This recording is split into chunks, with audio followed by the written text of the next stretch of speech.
اعوذ بالله من الشیطان الرجیم. بسم الله الرحمن الرحیم. الحمدلله. ما و شما در سپاره 29 رسیدیم. سوره المزمل.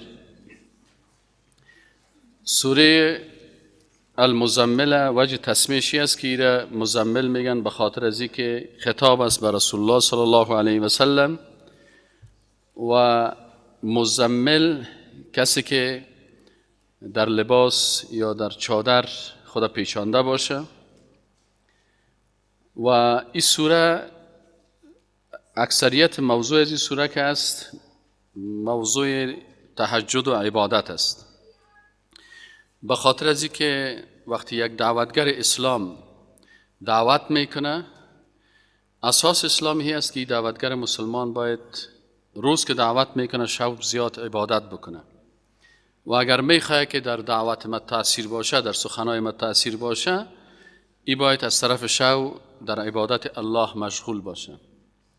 و رسول الله صلی الله علیه و سلم وقتی این سوره مبارکه نازل شد، تقریبا 1 سال اینا تهجد فرضی میکردن، تهجدی که مثل فرض واره و زیاد وقت شب را در عبادت الله چی میکرد؟ سپری میکرد. از همین خاطر الله متعال برش گفت اعوذ بالله من الشیطان الرجیم بسم الله الرحمن الرحیم. الله متعال گفت یا ایها المزمل، ای رسول الله صلی الله علیه و سلم، ای کسی که خود پیچانده در جامه یا در لباس، قم اللیل، برخیز شبانه برای عبادت الله و تهجد و ذکر الله و یاد الله و خشوع در مقابل الله. برای رسول الله صلی الله علیه و گفته شد که شب عبادت بکن، الا قلیلا، مگر کمی از او، نصفه که نصف شب، او انقص منه یا کم از نصف، قلیلا کمک، او زد علیه یا زیاد بکن بر از او، و رتل القرآن ترتیلا، وقتی که عبادت میکردی در عبادت قرآن به ترتیل بخوان. حالا بعضی کسا هست که عبادت میکنن لکن قرآن صحیح خوانده نمیتونه.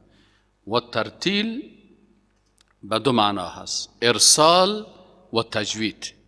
ارسال چی نمیگه که آیات جدا جدا علیده میخونی، الحمدلله رب العالمین الرحمن الرحیم مالک یوم الدین، این ارسال میگن.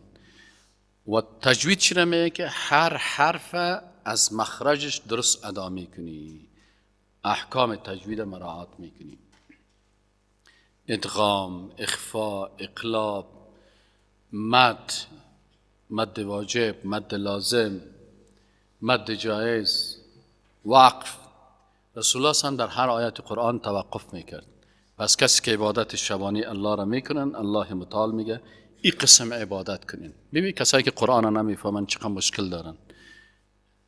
قرآن میخونن بدون تجوید، بدون ترتیل، بدون ارسال.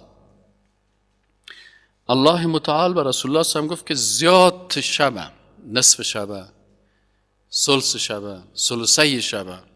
اگر شب 12 ساعت باشه، نصف 6 ساعت است، ثلثش 4 ساعت است، ثلثینش 8 ساعت است. پس انسان بر رسول الله گفت که اینقدر عبادت بکنین.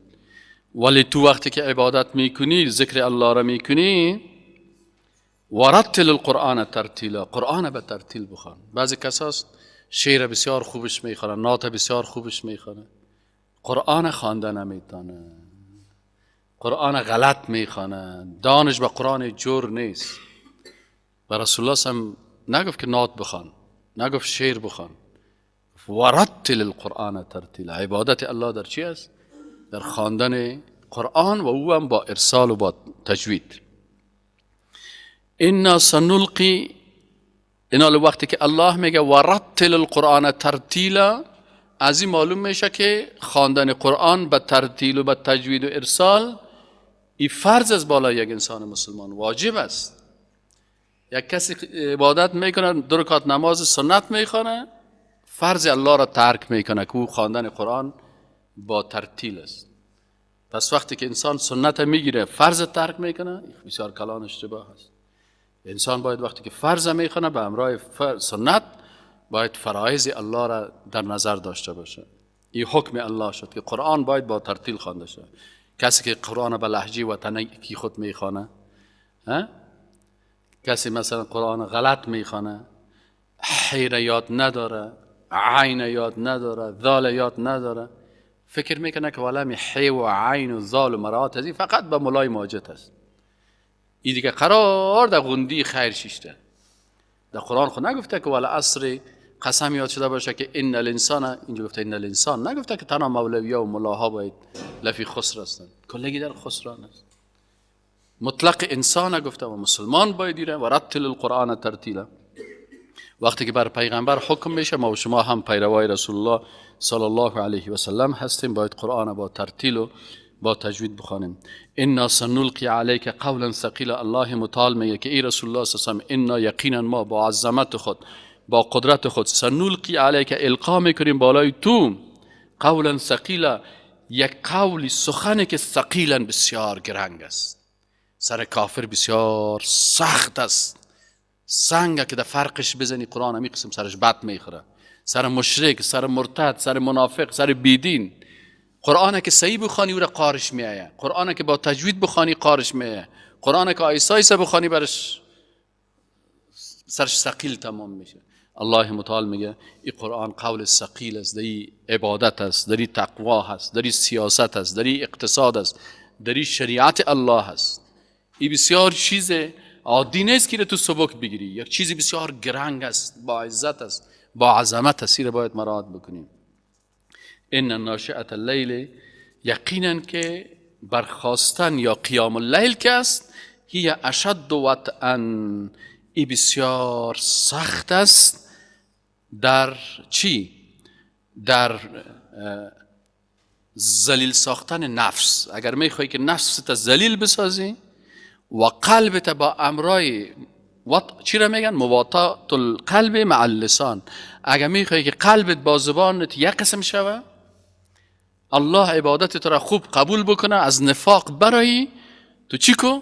تهجد بخوان. چرا تهجد یکی از اساسات شمی است که قلب با زبان یکی میسازه. زبان میگی من مسلمان هستم، قلبت میگه دروغ میگی، تو تمام شوخه هستی، تمام روز چتیات هستی. پس وقتی که نصف شوخی هستی و برای الله منفردانه عبادت کردی و گریه کردی در تنهایی که کسی دیگه تو را نمیبینه، باز اونجا تو مسلمان بسیار واقعی هستی. ان ناشئه اللیل، یقینا که عبادت شب قیام اللیل، هی اشد وطئا، ای بسیار سخت است. در وطء چی معنی؟ در پایمال کردن نفس و برابر ساختن قلب با زبان. و اقوم قیل، و بسیار قوی و درست است قیل در گفتن، باز در ادعا کردن اسلام برای توی بسیار خوب است. در اخلاص باز واقعا خوب است. چرا انسان محسن احسانکار کی است؟ که مخفی از او از آشکارایش کرده خوبتر باشه. تو که 3 بجه شب میخیزی هیچ کس خبر نداره، روز نماز میخوانی، شب دیگه باز میخیزی خوب قرآن زیاد میخوانی، خوب گریه میکنی، خوب عبادت میکنی، باز تو باطن تو از ظاهر تو کده چی میشه؟ خوبتر میشه.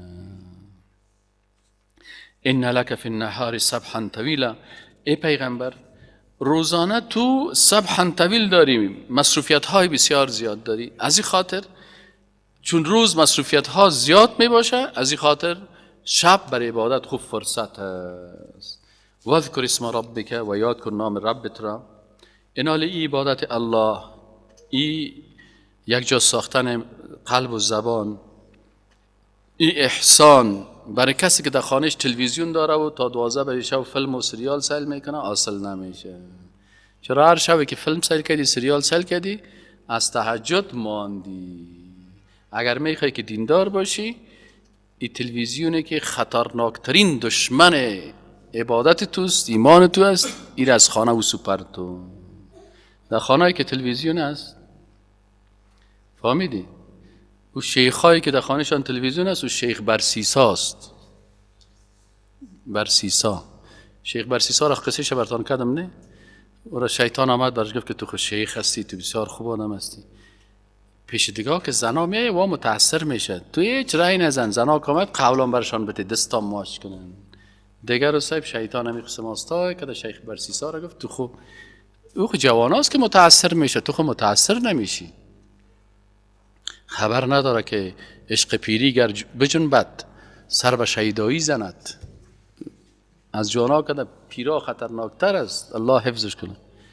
دیگه او برش گفت که دست نتی، گفت نه تو برسیساستی، تو کلان هستی، تو که دستان بیتی دست تو کلش نور است.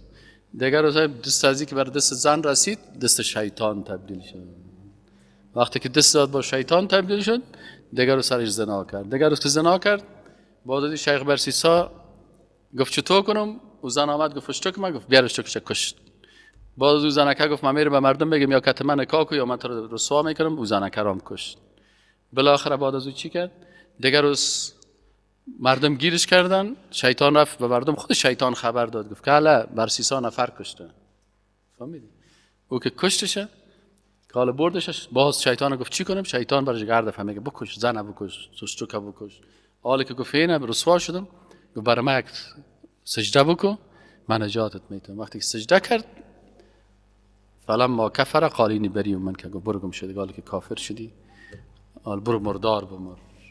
اینه از این خاطر کسایی که در خانه خود به نام عالم دین، به نام مولوی، به نام شیخ، به نام مثلا آدم دیندار در خانهش داخل میشی که صاحب تلویزیونش بلند از خواندنای ایندی، رقصاست، فیلم‌ها هست، از الله بترسن. باز مردم میگن سیکو شما افراطی هستین، معتدل سیکو. ملا معتدل آخان زنش سرلوچ روان از کت خارجی، یه معتدل. شما افراطیستین، شما اکستریمیست هستین. اونو معتدل هستن. سیکو از خانهش صدای آهنگای ایندی میه. سیکو در ساز نمیرین شما، فلان مولوی میره، فلان شیخ الحدیث میره، اون مولوی صاحب سیکو زیر دل چطور شیشته؟ ها؟ اونجا بالا سازنده میخوانه، مولوی صاحب خراب نکاره بسته داره که هیچ کس غرض نداره. شما آمدین که ساز آرام است که چطور است؟ چنان اصل علما خونه موستن. ما در وقت ظاهرخان لالا یک تایش هست میگه ما در وقت ظاهرخان علی حضرت در ماه مبارک رمضان تمام وطلای کابل، گلزمان، استاد نتو، ساروان یا کلشان صبح تمام شب موسیقی میدادن. او وقت چون این کارا میکردن ملای بیچاره رو دانش بسته کرده بودن. ملا دان خود شور میداد در وقت کمونستا مولوی که میگفت موسیقی حرام است، وقت مولوی رو برده بودن در قبر دستجمی، ملا ما را کشتن. وقت که عالم بیچاره را میمون. کدام ملا را میماندن؟ او کسی که هیچ علم نداشت، زبان نداشت، گپ نداشت، شیطان اخرس بود. بازو را میگفتن بسیار خوب عالم است. نجار آورده بودن ملا جور کرده بودن، گلکاره. رهبرای دینی کی بود؟ گلکار، نجار، این تو آدم ها بود. عالم حقیقی را میکشتن. این حال باز میگه وقت دین نبود، اسلام نبود دیگه، نبود. در مکتب ها میرفتی در 1000 شاگرد مکتب و 1000 محصل پانتون یک دختر چادردار پیدا نمیکردی. میگه وقت بسیار دینداری بود. حتی دینداری بود گر ندانی غیرت افغانیم، چون به بگرام آمدی در میدان بگرام باز میدانیم. در هتل‌های افغانستان که باز بیری در شبای عروسی باز غیرتمندا رو میبینی که زنای خود سرلاش، پایلاش، یخنلاش باز میگه دیندار است.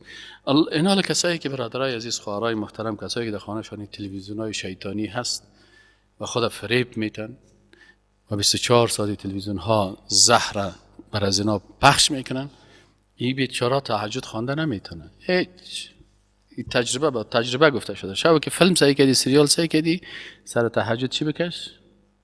چلیپا بکن. تلویزیون که در خانه بود والله اگه تهجد خوانده بتونی. فهمیدین؟ تلویزیون که اوسو انداختی یعنی برو امشب تجربه کن. تلویزیون تا از کلکین بگی پایان پرتشه. ببین که شب 2 بجه، شب 3 بجه، شب خبرم نیستی که ملائکه شورت میتن. یک دفعه میخیزی. چیه پس؟ بخیز نماز بخوان. باور بکن. واذکر اسم ربک و یاد کن نام پروردگارت را و تبتل الیه تبتیلا، و انقطاع بکو از دیگه چیزها به الله تبتیلا، به جدا شدن از تلویزیون، از رقص، از ساز، از فیلم، از دیگه پاچی که خدا از این چیزهای دیگر خدا از مشغولیت به این چیزها خدا دور کو. تو پیغمبر هستی.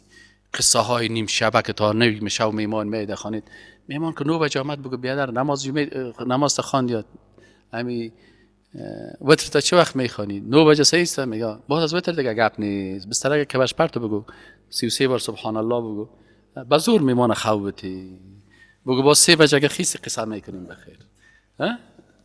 جور میشه با سعی که میمانم جور میشه. فهمیده؟ و تبتل الیه، الله متعال و رسول الله سمیه که جدا شو. از چی جدا شو؟ از قصه، از مشغولیت، از گپای دیگه، اضافه روی، تبتیل به جدا شدن، انقطاع کو از اونا. روز خود کار میکنی، روز خود زحمت میکشون. را پیشتر گفت تو نیست به ایمانا، شب میگه روز خود کار است. ان لک فی النهار سبحا طویلا، در روز زیاد مشغولیت داری. رسول الله هم در روز رهبر دولت اسلامی، حکومت بدست است، قدرت است، سیاست است. در مکه که هست دعوت است. در عصر مکی هنوز حکومت جور نکردن، لکن در اینجا هم برشان نظام اسلام بیان میشه.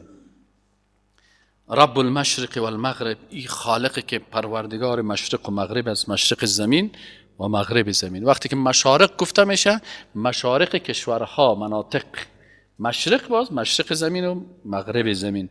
لا اله، نیست هیچ کس مستحقی که ذاتش عبادت شوه و شریعتش تطبیق شوه الا مگر هو، که الله او است. فاتخذه وکیلا، پس الله را وکیلت بگی، دوستت بگی، کارسازت بگی.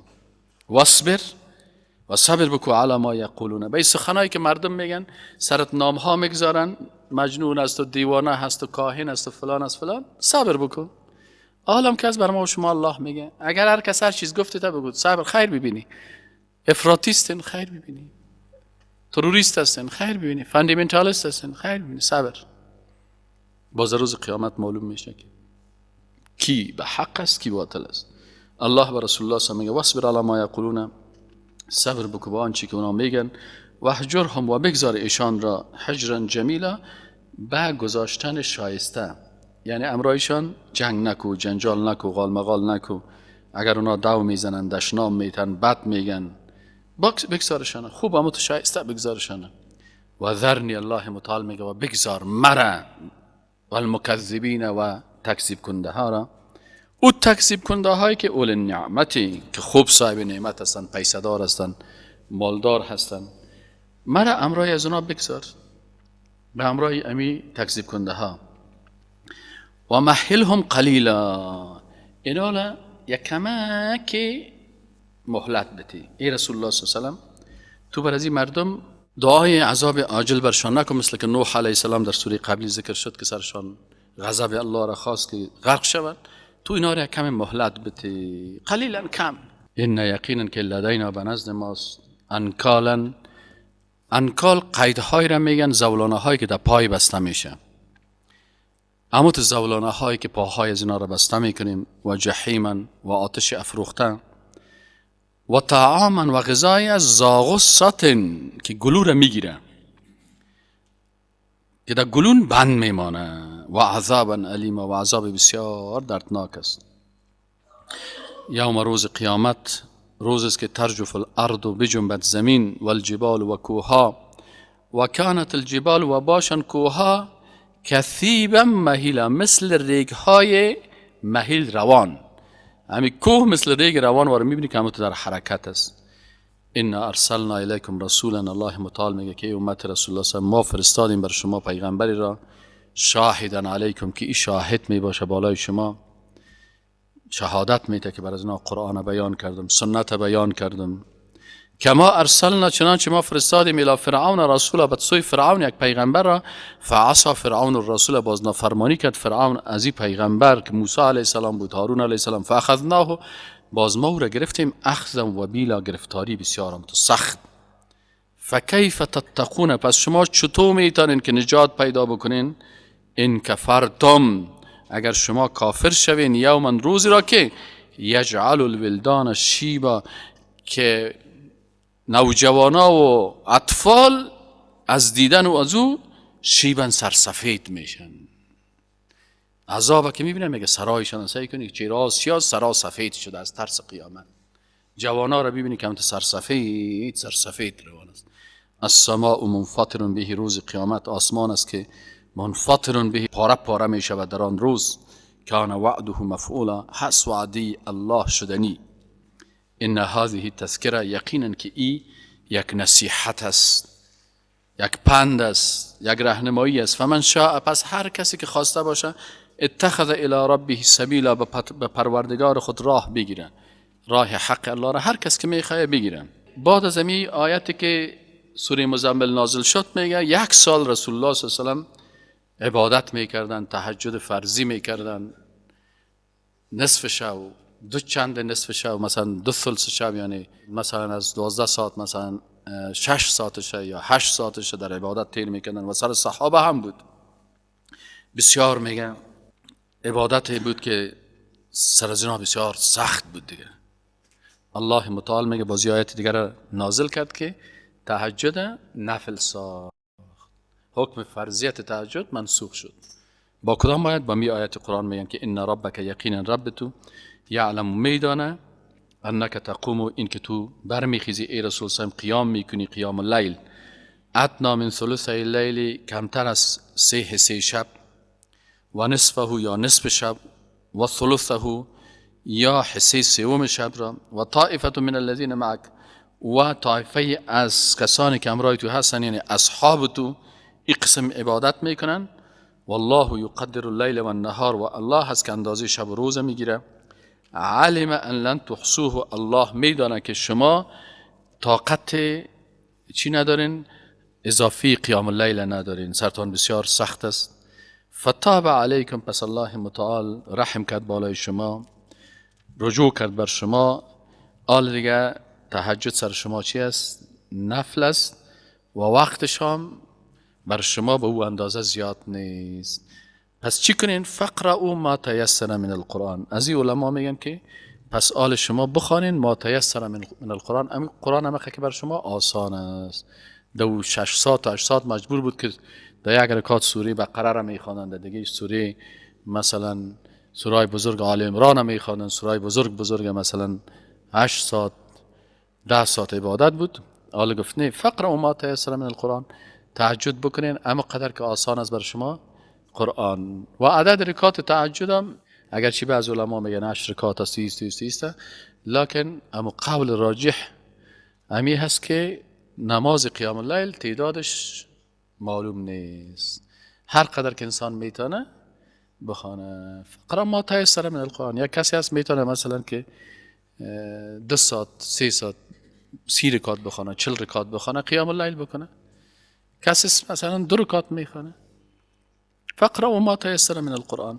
علم ان لن ان سيكون منكم مرضى، الله متعال میدانه که بعضی از شما مریض میباشه، عبادت های طویل کردن نمیتونه.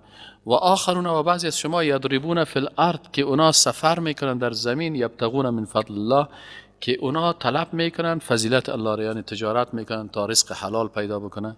بعضی از شما این قسم هستن. پس کسی که میخواد که رزق حلال پیدا بکنه، عبادت کردن نمیتونه، سفر میکنه، تهجد خواندن نمیتونه، بلکه در سفرهای طویل هست و اگر تهجد هم بخیزه بسیار کم وقت میتونه بخیزه، یعنی همه عبادت است، خود پیدا کردن رزق حلال. و آخرون، و یک تعداد دیگه شما کسایی هستن که یقاتلون فی سبیل الله، جهاد میکنن در راه الله. این سوره مکی هست، در این سوره هنوز جهاد شروع نشده بود، لکن در سوره مکی خبر داده شد. از این خاطر ابو جهل و ابو لهب وقتی که آیت قرآن خواندن فهمیدن، گفتن والای پیغمبر جهاد هم شروع خواد کرد. چرا اینجا آمده که یقاتلون فی سبیل الله در سوره مکه؟ از این خاطر علما میگه که شما باید ذکر جهاد بکنین در هر وقت و حکمش باید بیان بکنین در هر وقت. فقرأوا ما تیسر من، پس بخورین از قرآن آنچه که آسان باشه. و اقیموا الصلاة، و شما نمازتان اقامه بکنین. و اقیموا الصلاة چی معنی؟ اگر قرآن کم میخوانین، جاهای آسانش میخوانین، لکن به شرطی که نماز اقامه بکنین، احکام و ارکان نماز او را بازیگاه نسازین که آل باز نماز هم تا 2 دقیقه بخوانیم تیز تیزک. نه، رکوع نماز، سجده نماز، قعده نماز، قومی نماز، این را باز درست ادا بکنین.